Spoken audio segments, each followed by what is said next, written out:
나눌 하나님의 말씀은 신약성경 고린도전서 1장 23절에서 25절입니다. 이 계시의 말씀을 공독할 때에 여러분 모두가 하나님의 음성을 들으시기를 바랍니다. 너희가 거듭난 것은 썩어질 씨로 된 것이 아니요 썩지 아니할 씨로 된 것이니 살아있고 항상 있는 하나님의 말씀으로 되었느니라.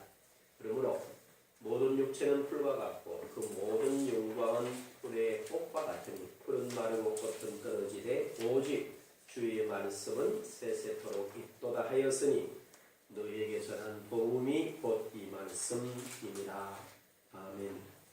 오늘 우리 이 본문 말씀을 제가 한 주간 동안 쭉 묵상하면서 베드로가 이 말씀을 왜 이렇게 표현을 했을까 하고 전후 문맥을 쭉 읽어보면서 묵상하는 중에 베드로가 이런 의미로서 이 말씀을 전했구나 라고 하는 것이 제게 부딪혀 왔습니다. 그게 뭐냐 하면은 베드로는 말씀의 가치에 대해서 특별한 은총을 깨달았던 것 같아요. 그래서 베드로는 그렇게 이 표현을 하면서 너희가 거듭난 것은 너희가 거듭났다 라고 설명을 해요. 그리고 나서 거듭난 것이 뭐로 됐느냐 하면 썩어질 씨로 된 것이 아니요 썩지 아니할 씨로 된 것이니 살아있고 항상 있는 하나님의 말씀으로 되었다 하고 말씀하고 나서 이 말씀의 영원성 그리고 너희들이 오늘 내가 너희들에게 전하는 이 말씀이 곧 이 영원한 말씀이다 이렇게 결론을 내립니다. 그리고 2장 1절 맞습니다. 여러분 한번 보십시오. 그러므로 모든 악독과 모든 기만과 외식과 시기와 모든 비방하는 말을 버리고 갓난 아기들과 같이 순전하고 신령한 것을 사모하라. 이는 그로 말미암아 너희로 구원에 이르도록 자라게 하려 함이라 그랬어요. 그 말씀을 뭐하는 거죠? 말씀의 가치를 알고 갓난 아기들과 같이 신령하고 순전한 젖을 사모하는. 우리 갓난 아기들이 젖을 사모할 때 어떻게 사모합니까? 모든 걸 다 걸고 젖 먹는 일에만 마음을 쓰잖아요. 그처럼 하라는 거죠. 그래서 우리가 이 말씀을 듣고 우리 말씀의 가치를 깨닫고 뭘 해야 하느냐 하면은 우리가 이 말씀을 우리 심령밭에 잘 심어야 합니다. 그래서 우리 일반의 삶에도 비슷해요. 제가 아프리카 탄자니아에 가서 이강진 선교사라는 사람을 만났는데요.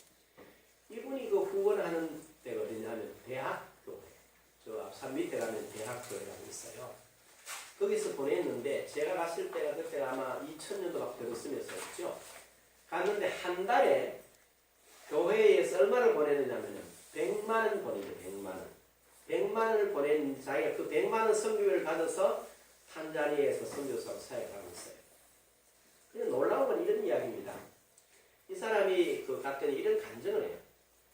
목사님, 저는 한국에서 사실은 별로 도움 받는 데가 없습니다. 그리고 저는 특히 한국 교회를 하면서 도와달라 그런 말을 하지 않습니다. 대학 교회에서는 자기를 파송한 교회라서 그들이 기도하고 또 협력하는 마음으로 하지만 그게 제 개인적으로나 사역에 아주 이렇게 미약하다는 거죠. 그래서 이런 표현을 말을 해요. 자기가 탄자니아에 처음 왔대요. 하니까 피부 색깔도 다르지 기후도 다 다르더랍니다. 그래서 막상 보니까 막막하기가 짝이 없대요. 여기서 내가 뭘 해야 할 것인가? 선교사라고 와기는 왔는데 전혀 다른 세계, 상상을 초월하는 세계에 오니까 뭘 어찌 해야 좋을지 모르겠더래요. 그래서 이제 정직하게만 할 일이 없었어. 할 일이 없었어. 시장에, 거리에 나가 노점으로 난점으로 쭉 다녔대요. 그럼 자꾸 다니면서 생각을 하면 이 사람들은 내가 복음을 왜 전한단 말이냐? 말도 모르고 이런데 하나님 이런 지혜를 주시더랍니다.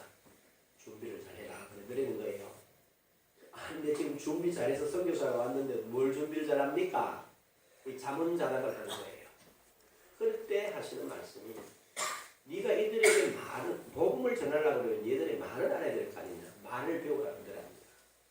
그래서 이제 어떤 말을 배웠냐 하면은 시장 아줌마들이 물건을 파고 살 때 되는 그런 말로부터 시작해서 3년 동안 복음 전하기를 제쳐놓고 열심히 말을 배웠대요. 그러면서 각층의 사람들을 쭉 대해보니까 자기가 뭘 해야 될지를 깨닫는 거예요. 지금 놀랍게도 어떤지 아세요?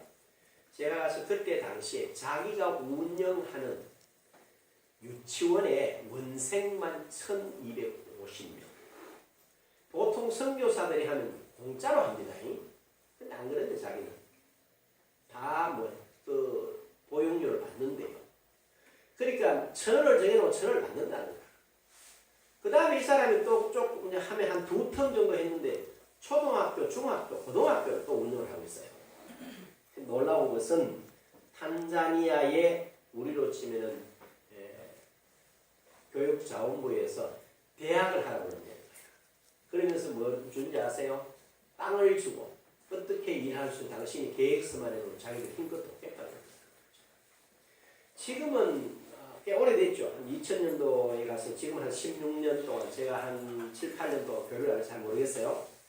그때 당시에만 해도 어느 정도냐면요. 동부 아프리카에서 저쪽에 중동 지역에 이르도록 지역에 있는 많은 교단의 총회장들만 아는 사람이 35명이었어요. 자기 말로 해요. 그때 내가 이 목사님하고 한참 며칠 한 2주 가까이 있으면서 그 사람을 열심히 봤습니다. 아, 이 사람 참 지혜로운 사람이다. 그리고 정말 하나님 앞에 내가 받는 이 복음을 어떻게 전할까? 그리고 이들에게 내가 어떤 역할을 할 수 있나를 생각하고 그 역할을 하는데요. 우리가 총회가 한 번씩 모이면 한 번씩 나오잖아요. 그러면 그 지역에 있는, 그게 나라를 말해요. 지역이란 우리가 막 이런 지역에 나라에 속해 있는 총회장들을 적게는 7, 8명씩, 많게는 20명씩 데리고 나와요. 어마어마한 숫자예요. 그런 역할을 하는 걸 제가 가만히 보면서 제가 이 말씀을 가만히 생각하면서 맞다. 제가 지금 여러분과 나누는 이 말씀이 보통 사람들이 생각하면 뭐 목사님 하는 이야기랑 뭐 다른 목사님 하는 크게 다르지 않아요. 분명히 다르지 않지만 하나 분명한 건 있어요. 뭘 하느냐? 내가 알고 이야기를 한다는 거예요.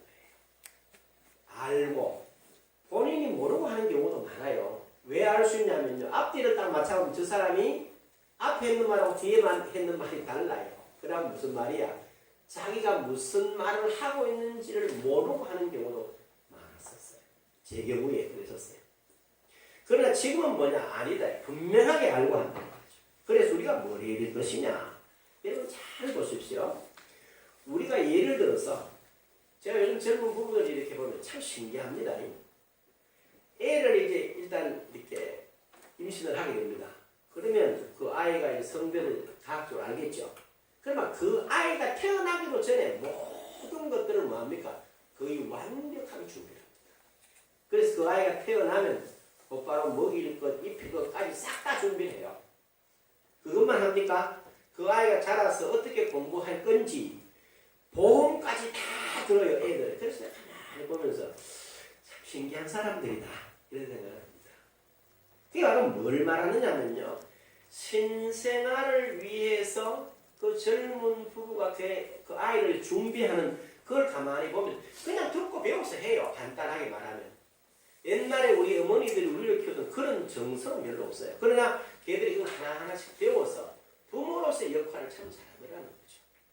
그리고 잘 생각해보면요.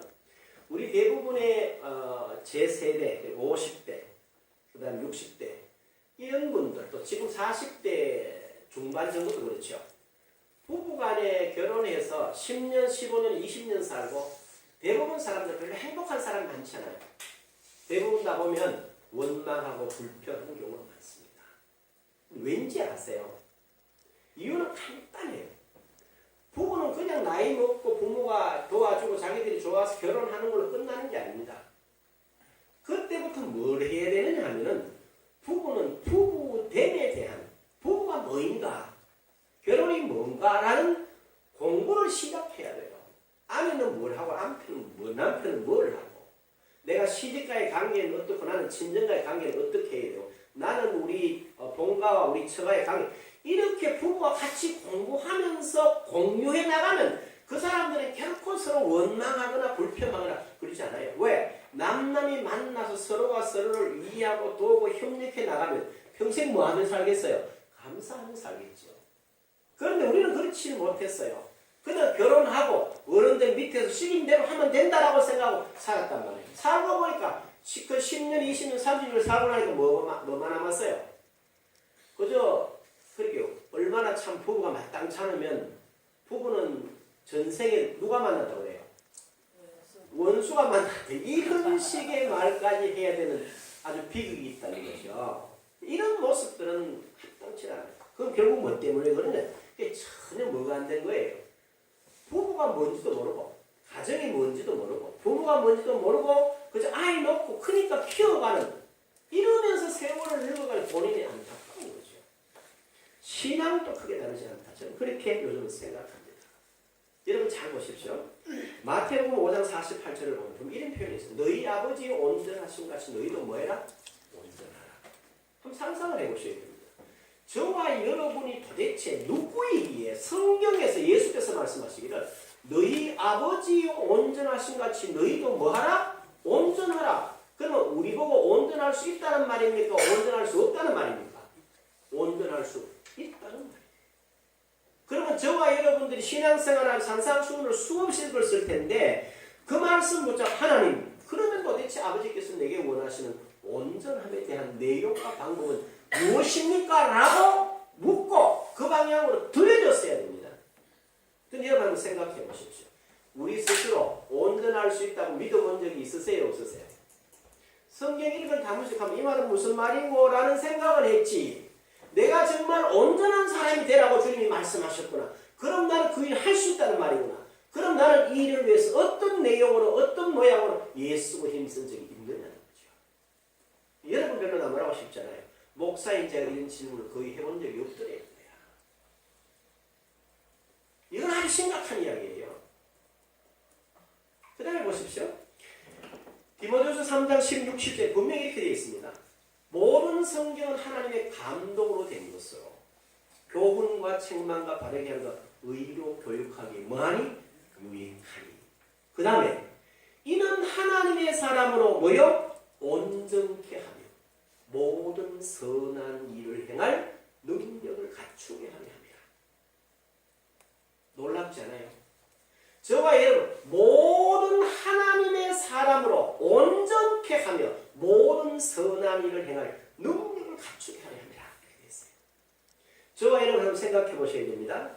우리가 하나님이 원하는 하나님의 말씀이 원하는 모든 선한 일을 행할 능력이 내게 있어요? 없어요?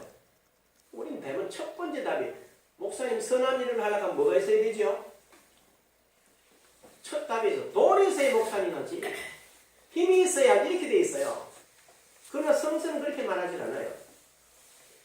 모든 하나님의 사람으로 온전케 하며 모든 선한 일을 행할 능력을 갖추게 합니다. 그건 뭐란 말입니까? 우리가 하나님의 말씀을 깊이 보고 그 말씀을 따라서 하나하나 걸어가면 그걸 붙잡고 잘 훈련하면 하나님이 요구하는 모든 일을 행할 수 있는 능력을 하나님이 저와 여러분에게 허락하신 줄 우리는 믿으셔야 합니다. 그럼 우리는 어디서 돈이 없어서 못해요. 사람 없어서 못해요. 그렇게 생각하지 않습니다. 그러나 저 혼자 그런 생각을 하면서 이게 훈련하기 굉장히 힘들어요. 저도 여러분과 동일하잖아요. 초조함도 있어요. 조급함도 있어요. 때로는 정직하게 아니 왜 이래 도대체. 아니 이만하면 하나님 이제는 도우셔야 되는데 라고 하는 그런 몸부림도 제게 있어요. 그러나 분명한 건 이렇게 되어 있습니다. 우리가 하나님의 말씀 가운데로 가면 이런 부분들이 채워진다는 거예요. 하나님이 채우고 세우신다는 겁니다. 여러분 야고보서 1장 2절을 알죠? 그거 뭐라고 그래요? 형제들아 너희가 뭐요? 여러 가지 시험을 만나거든 뭐해라? 온전히 기쁘게 여기라. 이는 너희 믿음의 시련이 인내를 만들어내는 줄 알미냐. 인내를 온전히 이루라. 그 다음 뭐라고 그랬어요? 이는 너희로 구비하여 온전하여 조금도 뭐함이 없게 부족함이 없게 하려 하시네요. 우리가 이런 영역으로 깊이 이런 부분을 하나님의 말씀을 타고 깊이 들어가 보셔야 돼요. 그러면 그 속에서 하나님이 저와 여러분에게 허락하시는 놀라운 이야기입니다. 그래서 저는 요즘 그런 마음을 갖습니다. 말씀을 깊이 묵상하자. 그리고 아침으로 저녁으로 기도 시간에 맞춰서 말씀을 깊이 묵상하면 그 말씀이 되게 충만하게 그때는 아무런 다른 모든 별 필요가 없어요. 그러나 그 순간을 놓쳐버리는 순간에 뭐가 또 끝없는 자기 자신 내 자신으로 나를 봐요. 그러면 뭐가 돼요? 이 나이에 왜 이 모양 이렇게 가는 거예요. 오늘도 그래요. 내가 깜짝 놀랐어요. 여러분이 잘 생각해. 우리 교회는 주일날 많이 모이면 20명이 모여요. 그럼 한 사람이 안 나오면 5%예요. 두 사람이 안 나오면 10%예요. 오늘 내가 봤을 때 우리 교인들 가운데 유일하게 내가 허용할 수 있는 사람은 어제 우리 우현철 집사님 장가 갔으니까 신혼여행 가는 그건 내 허용. 나머지 사람들은 다 주일날 무조건 교회 나와야 돼. 미안합니다만은 얼마나 아팠어. 무슨 어떤 급한 일이 있어 예배보다 우선순위에 둔다는 그 자체는 뭐가 신앙의 삶의 자세는 아니에요. 그러면 그 자세가 안 되면 나머지 삶도 다 뭐한 거예요? 사실은 무너져 있는 거예요. 내가 이 책망을 오늘 처음 하죠. 안 하고 싶은 나는 사실. 왜? 여러분 스스로가 말씀을 듣고 그 위에 서서 여러분 스스로 철저히 훈련을 해야 돼요. 하나님은 저와 여러분에게 우리의 인생을 스스로 가꾸어 갈 수 있도록 뭘 허락하는 줄 아세요? 자유를 허락하셨어요. 하나님은 통제하지 않습니다. 우리가 죄를 지어도 하나님 야 죄 짓지 이러질 않아요. 우리가 착한 일에도 너 참 잘했다 이렇게 금방 칭찬하지 않아요. 그래서 사도 바울이 갈라디아서 6장 9절에 그러잖아요. 뭐라고 그래요? 선을 행하다가 뭐 하지 말지니? 여러분 선을 행하면 결과를 줘야 되지. 그렇죠? 그런데 선을 행하다가 무슨 일이 생긴다는 거야? 낙심할 일이 생긴다는 거야. 그러나 끝까지 견디면 결과가 온다는 거예요. 이 말은 뭘 설명하는가? 우리가 깊이 생각해야 합니다. 그래서 저는 여러분들에게 드리고 싶은 말씀은 여러분들은 제가 여러분에게 드리는 말씀 그냥 이렇게 휘넘겨 듣지 마십시오. 들으면 아무 의미가 없어요. 근데 그거를 뭐 하란 말이에요? 여러분의 심는 밭에 심어야 해요. 심으면 어떤 결과가 올까요? 아버지의 온전하신 같이 온전한 모습으로 갑니다. 또 모든 선한 일을 행할 수 있는 능력이 여러분에게 있다는 걸 깨닫게 돼요. 그래서 오늘 이 본문 가운데 베드로는 이렇게 이야기를 합니다. 먼저 뭘 말하는가 보십시오. 너희가 거듭났대. 너희가 거듭난 것은 이랬거든. 그럼 거듭났다는 게 뭡니까 여러분? 기억하세요. 기독교 신앙생활에서 가장 중요한 내용이 뭐냐? 거듭난 역사예요. 여러분이 아는 대로 요한복음 3장 3절을 보면요. 주님께서 니고데모와 대화하는 중 이런 말이 있어요. 사람이 거듭나지 아니하면 뭐요? 하나님 나라를 뭐 할 수 없다? 볼 수 없다. 그러면 육신의 생명을 가지고는 도저히 하나님의 나라를 상상할 수 있다 없다? 없다는 거예요. 그리고 3장 5절에 뭐라고 그럽니까? 물과 성령으로 나지 아니하면 하나님 나라에 들어갈 수가 없다. 볼 수도 들어갈 수도 없다는 거예요. 그러면서 6절에 이렇게 말합니다. 육으로 난 것은 육이에요. 영으로 난 것은 영입니다. 우리가 하나님은 영이시란 말이에요. 그래서 우리가 영적으로 거듭나서 그분과의 올바른 관계가 우선되어지고 그 영과 영적인 뭐가 교제가 실제로 이루어져야지만 그것이 이루어져야지만 뭐 한다는 거예요? 거듭난 삶이 시작된다는 거예요. 그리고 나서 하는 말씀이 이 말입니다. 여러분 기억하시죠? 요한복음 1장 13절에 뭐라고 그랬어요? 이는 혈통으로나 육정으로나 사람의 뜻으로 나지 아니하고 오직 누구에게로 났어요? 하나님께로서 난 자들입니다. 저와 여러분이 성령으로 물로 거듭난 경험을 한단 말이에요. 그리고 나서 우리 마음속 나는 육신으로 거듭난 거 아니다. 오직 내가 하나님께로서 났다 라는 사실을 기억해야 합니다. 그래서 사도 베드로가 바울이 그런 말을 하죠. 고린도서 1장 30절에 우리는 하나님께로 났어. 그리스도 예수 안에 있고 예수는 하나님께로 나와서 우리의 지혜와 의로움과 거룩함과 구원함이 되셨으니 이렇게 말합니다. 그러면 바로 저와 여러분들은 하나님으로부터 나서 예수 그리스도께서 이루어 놓으신 지혜와 의로움과 거룩함과 구원함이 곧 누구란 말이에요? 오늘 저와 여러분의 것이라는 걸 믿으시기를 바랍니다. 우리의 것이라. 그리스도가 이루어 놓으신 건 내게 된다 이 말이죠. 그 다음에 요한복음 15장 16절에 뭐라고 했어요? 너희가 나를 택한 것이 아니요 내가 너희를 뭐했다? 택하여 세웠다. 이 부분에 굳게 서면 결코 우리는 뭐 하잖아요? 흔들릴 이유가 전혀 없어요. 그리고 우리가 어떤 상황 속에서 의학할 수 있는 그런 일이 별로 없다는 거예요. 그 다음에 그게 거듭난 사건이에요. 그럼 거듭나면 어떤 결과가 있느냐 이런 이야기입니다. 우리에게는 하나님으로부터 온 새 생명이 왔어요. 우리가 알죠? 아담의 범죄로 말미암아 하나님과 우리와의 영적인 관계가 뭐 됐어요? 단절되어 버렸어요. 왜? 사람이 여기 어떻게 돼요? 죽어버려요. 하나님과의 관계가 단절되고 죽어있는 상태에 있잖아요. 그 관계가 뭐 돼요? 회복된 거죠. 그래서 새로운 생명을 갖게 됐어요. 그래서 로마서 8장 2절에 뭐라 그래요? 생명의 성령의 법이 나오고 있어요. 그 법이 지금 새로운 생명의 법이 저와 여러분에게 하나님의 생명이 들어와 있다는 거예요. 두 번째는 하나님의 본성. 하나님의 본성이 뭐죠? 영원성.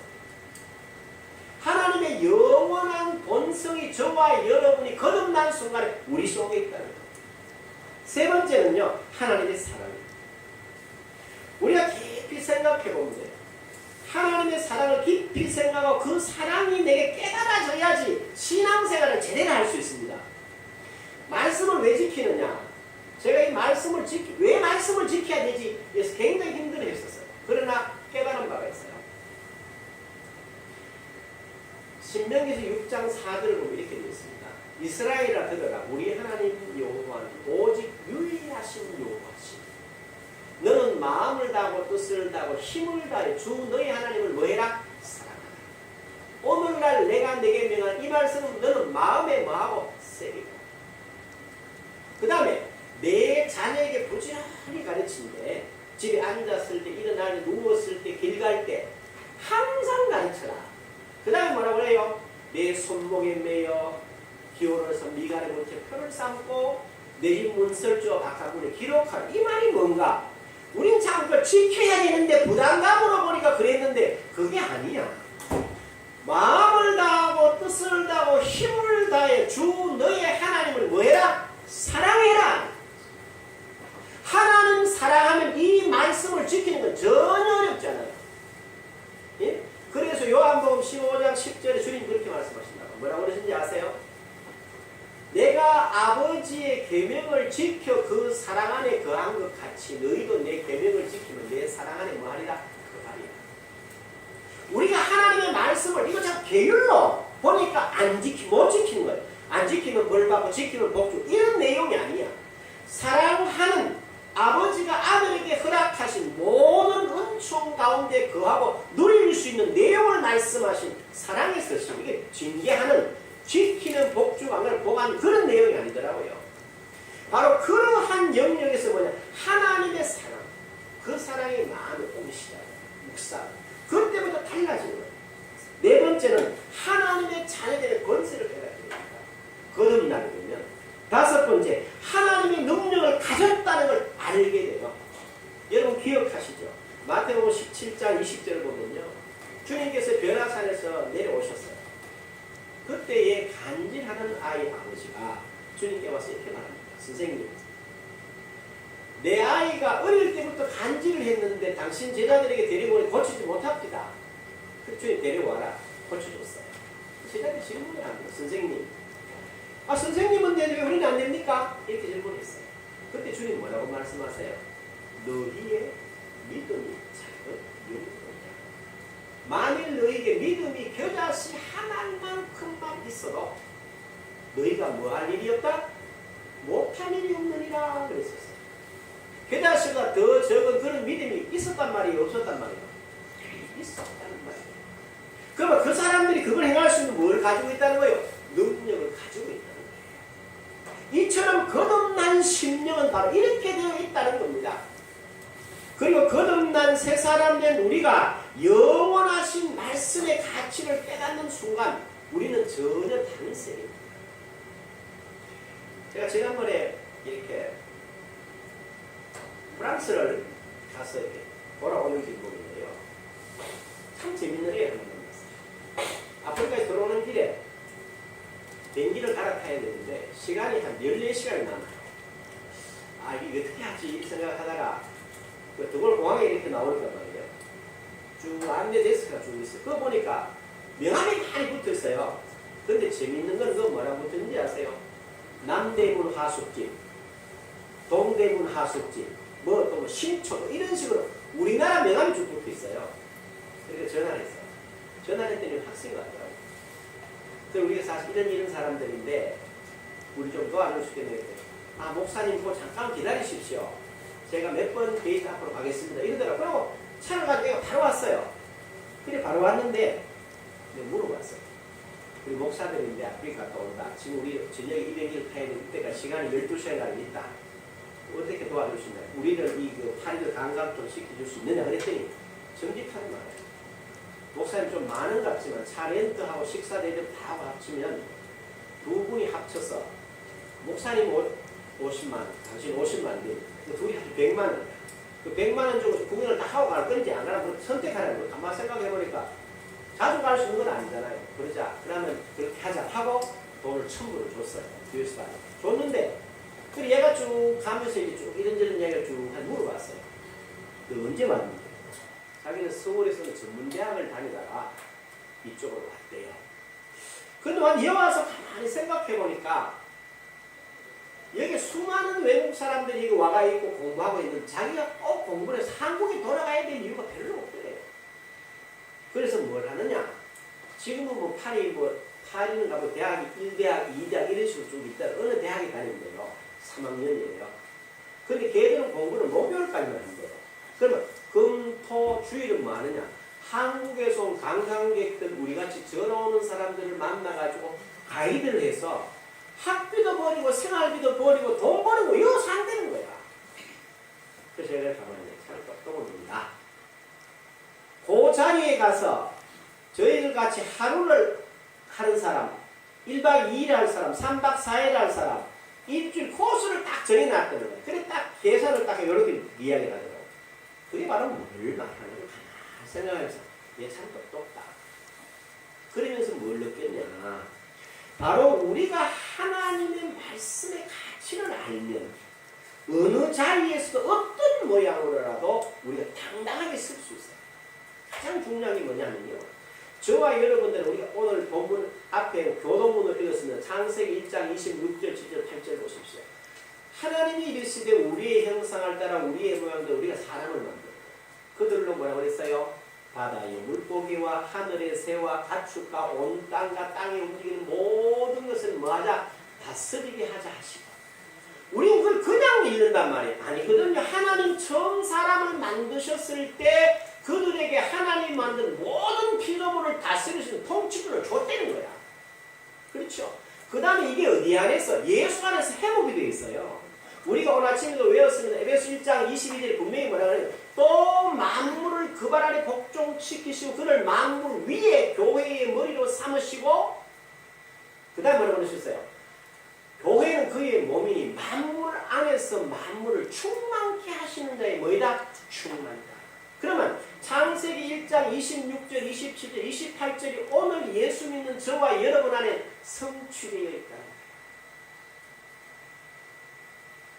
이 사실을 우리 그리스도인들이 알아야 된다. 예수 믿는 저와 여러분이 알아야 된다는 거죠. 알고 뭐 해야 됩니까? 통치자로서 만물 위에 그리스도를 머리로 우리는 그의 지체로서 충만함을 깨닫고 그 충만함 속에서 늘 감사하는 그런 삶으로 살아가야 됩니다. 그 다음에 두 번째는 뭐냐? 하나님이 과연 우리에게 뭘 원하시느냐? 요수아서 1장 8절 10편 1편 2절에 보면 하나님은 우리 모든 하나님의 자녀들이 이 땅을 살면서 평탄하시길 원하세요. 평통하시길 원하세요.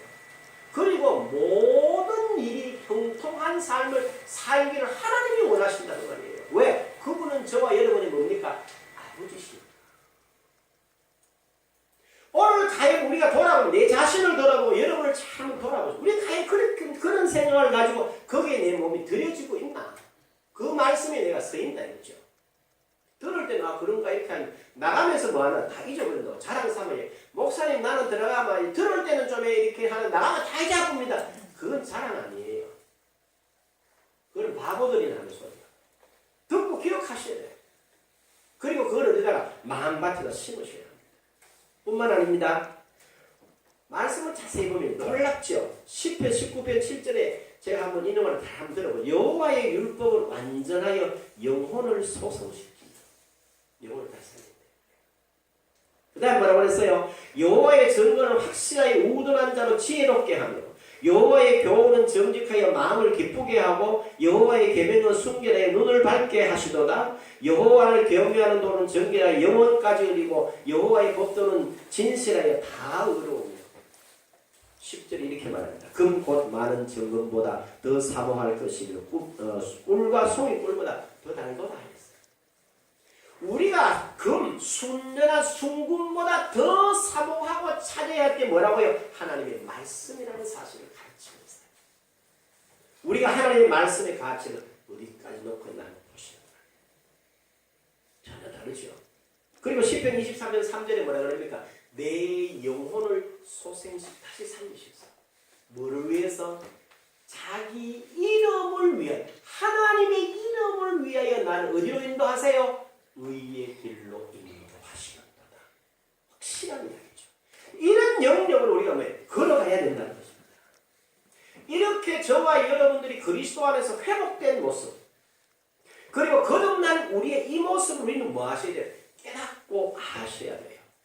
그리고 뿐만 아닙니다. 마태복음 8장 17절에 분명히 이렇게 되어 있습니다. 이는 선지자 이사야를 하신 말씀이에요.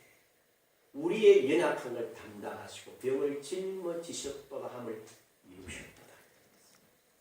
그러면 저와 여러분이 이 말씀 가운데 서 있으면 우리의 모든 연약한, 우리의 모든 질병은 하나님께서 그리스도에 담당시키셨다는 걸 우리가 뭐 해야 됩니까? 그 말씀 가운데 깨어 있어야 됩니다. 여러분, 진리가 우리의 삶 속에 적용되는 거예요. 마태복음 11장 23절에 이런 말씀 기억하. 내가 진실로 너에게 이르노니 누구든지 이 산들을 들리어 바다에 던져지라. 그 말한 것이 이룰 줄 믿고 의심하지 아니하면 너희에게 그대로 말이라 되리라 했어요. 그런데 중요한 이겁니다. 내가 이 말을 했어요. 이 말을 했는데 이 산이 먼저 움직일까요? 내가 이 산이 움직인다는 믿음이 먼저일까요? 산은 그냥 있어도 나는 내가 명령했기 때문에 하나님이 이 산을 옮긴다는 믿음을 먼저 가져야 돼요. 믿음을 먼저 가지면 그 다음에 그것이 그대로 이루어집니다. 이건 어디에? 우리의 전 삶의 모든 영역에 동일합니다. 뭐가? 믿음이 먼저입니다. 왜 믿음이 먼저냐? 여러분, 제 손에 지금 이 손수건이 있어요. 믿을 필요가 있어요? 그냥 있어요? 예? 그냥 있잖아요. 지금 제 손에 손수건이 없어요. 그럼 조금 있으면 내 손에 손수건이 올 걸 내가 믿어요. 그러면 이 손수건이 와서 내 손에 붙는다. 이런 원리예요. 기독교의 원리가 이겁니다. 이게 굉장히 쉬운데 실제로 우리의 삶 속에 잘 적용해서 내 걸로 갖기가 쉽지 않아요. 왜? 우리는 자꾸 보자는 거야. 느끼자는 거야. 그리고 먼저 감각적으로 이해하자는, 그러니까 안 되는 거죠. 이런 부분들을 여러분들이 깨달으셔요. 그래서 11장 27절 이렇게 그러므로 내가 너희에게 이르노니 무엇이든지 기도하고 구한 것은 받은 줄로 믿어라. 그리하면 너희에게 뭐하리라? 그대로 되리라. 이게 바로 하나님께서 저희에게, 우리들에게 베푸는 거, 우리가 그분께 받는 내용이고 방법입니다. 그리고 그 외에도 하나님께서 우리에게 허락한 거 내가 쭉 적어보니까요. 한 2시간 좀 이야기해야 되겠어요. 하나씩 이렇게 쫙 설명하려고 그러면 결론으로 한 곳만 더 말씀을 드려요. 우리가 하나님께서, 성령께서 우리에게 주신 은혜와 은사가 달라요. 고린도전서 12장 8절에서 10절 사이에 보면요. 지혜의 말씀, 지식의 말씀, 그 다음에 믿음, 그 다음에 신유, 능력, 행함, 예언함, 영분별, 방언, 통역. 이런 것들은 이미 성령이 우리 안에 내주해 계시기 때문에 우리 안에 있는 거예요? 받아야 되는 거예요? 사실은 소유하고 있는 겁니다. 그래서 고린도전서 1장 7절 8절에 모든 은사를 다 가졌다 그런 말이 그 말이에요. 그리고 우리는 뭐 해야 되나? 이걸 하나님 앞에 필요를 따라서 뭐 해야 됩니까? 구하셔야 합니다. 여러분 마태복음 7장 7절에서 8절에 있는 말씀 기억하죠. 구하라 뭐하리라 받을 것이요 찾으라 얻을 것이요 문을 두드려라 그리하면 너희에게 말이라 열리리라. 저는 그냥 단순히 저는 기도 이런 생각을 했었어요. 그거보다 훨씬 더 봅니다. 오늘 베드로가 한 이 말씀 같이 뭡니까? 하나님의 말씀은 영원한 말씀이에요. 그 말씀 속에서 우리의 모든 필요를 구하셔야 돼요. 찾아서 두드려서. 그래서 히브리서 6장 17절에 말씀 하나님은 뭘요? 약속을 기업으로 받는 자들에게 그 뜻이 변하지 않으면 말려고 충분히 나타내신 그의 맹세로 보증하셨다라는 것입니다. 그래서 우리는 이 부분에서 구약과 신약 하나님의 모든 약속 그리고 우리에게 허락한 걸 해야 되는데 사모하셔야 돼요. 갓난 아기들과 같이 신령하고 순전한 젖을 사모하며 그걸 받아서 뭐합니까? 구원에 이르도록 한 단계씩 한 단계씩 자라가는 복된 여정을 가시는 저와 여러분의 일상이 되시기를 주님의 이름으로 축복합니다. 기도하자. 귀하신 아버지 하나님 은총을 감사드립니다. 이 시간 하나님의 말씀의 가치를 깨달은 베드로가 너희가 거듭난 것은 썩어질 수로 된 것이 아니라 썩지 아니할 수로 되었다. 그리고 이 말씀은 영원하다. 그러므로 갓난 아기를 같이 신령하고 순전한 것을 사모하여 자라가라 말씀하셨습니다. 우리가 하나님의 말씀을 놓고 그 말씀이 나와의 관계 그리고 그 말씀에서 말씀하시는 그 내용과 오늘의 내 삶을 잘 살펴서 참으로 신령받게 뿌려진 씨앗 30배, 60배, 100배의 결실이 있게 하옵소서. 예수님의 이름으로 기도합니다. 아멘. 우리 다 일어나셔서 208장 찬송합니다.